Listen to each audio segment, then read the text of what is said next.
Hi you guys! So this is part 2 of yesterday's project. We are going to continue the lesson and we should be able to finish today, which means that you are going to need to upload the photo of your work today. I hope that you did not lose your paper because that would be very unfortunate. Once again, if you wanted to do this with colors, you can go ahead and do so, but you need to be referencing, which means looking at the photograph of the artwork below. We're going to talk a little bit about the expectations for today and what we're going to be working on, our objectives. Today in art, we're going to learn about Vincent van Gogh so that we can recall who he was and what type of art he created. We're gonna know that we understand it when we create artwork similar to his, which is what we're doing today. Once again, landscapes have 3 different parts. They have a foreground, which is in front, a middle ground, which is in the middle, and then a background, which is in the back. So let's get to work. We're gonna start up here and then work ourselves down, making the lines here at the top smaller than the lines at the bottom.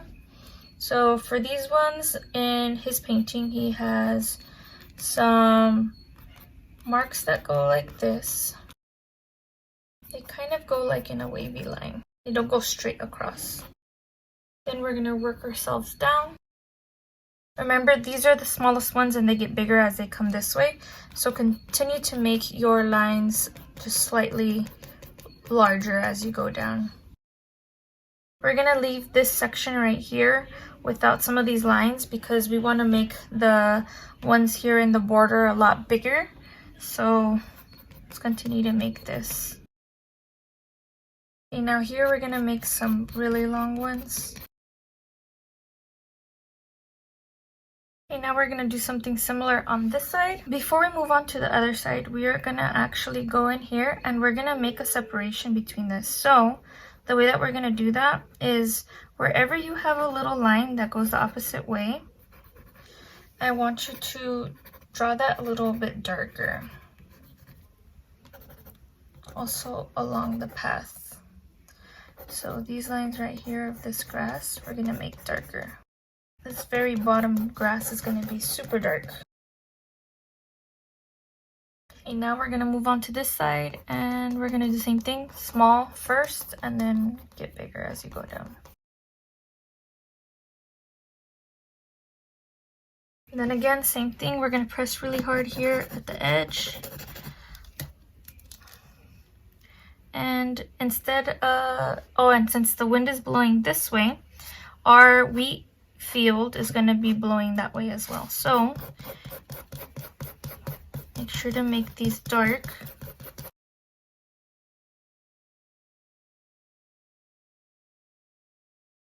Alright, I feel like this line is too perfect, so I'm going to go in and actually put a little bit more bumps by adding some grass and some different places because nothing is ever super perfect. Alright. So, I feel like this little road also needs a little bit more distinction, so I'm going to go in and I am going to press a little bit harder on the edges of that space where the grass is supposed to be.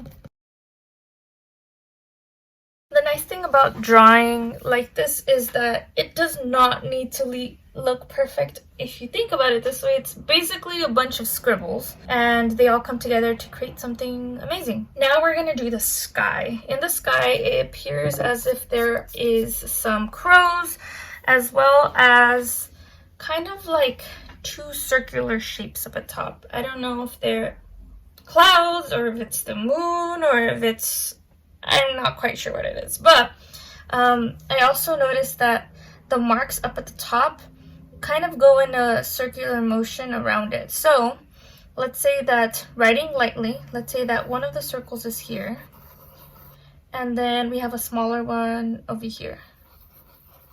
Okay, so now with our pencil we are going to go around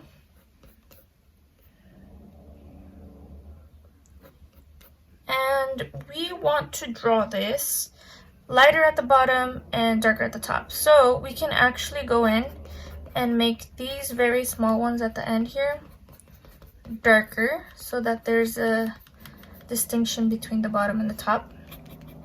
We can tell the difference, it doesn't get confused with the sky.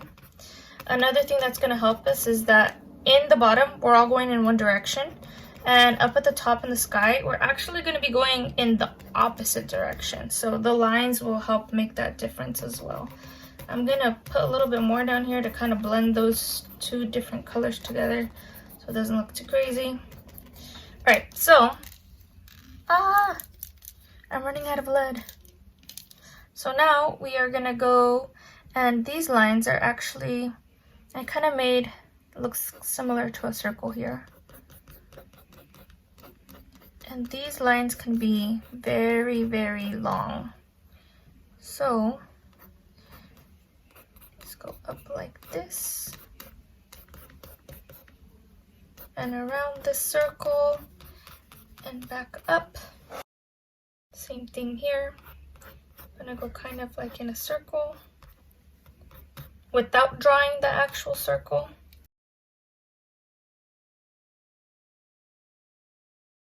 And then last but not least, we're gonna add our crows. So there is a big crow here in the middle of the field. You're gonna go across, down, make kind of like a diagonal line for the body, and then back up and back down. So we're not drawing the actual bird, we're just drawing an indication of where a bird should be. So don't be hard on yourself if it doesn't look like an actual bird, okay? Because mine doesn't either. These kind of look like very long letter M's. And they're super dark because crows are black. So on this side, they tend to be a little bit bigger and then they get smaller as they go that way. So I'm gonna have a tiny one back here in the background. So right here, these things are bigger, so this is called the foreground. This right here would be the middle ground. This back here would be the background. So where all these little lines are and where some of these crows are going to end up will be our background. So it's like the letter V and then two lines on the ends.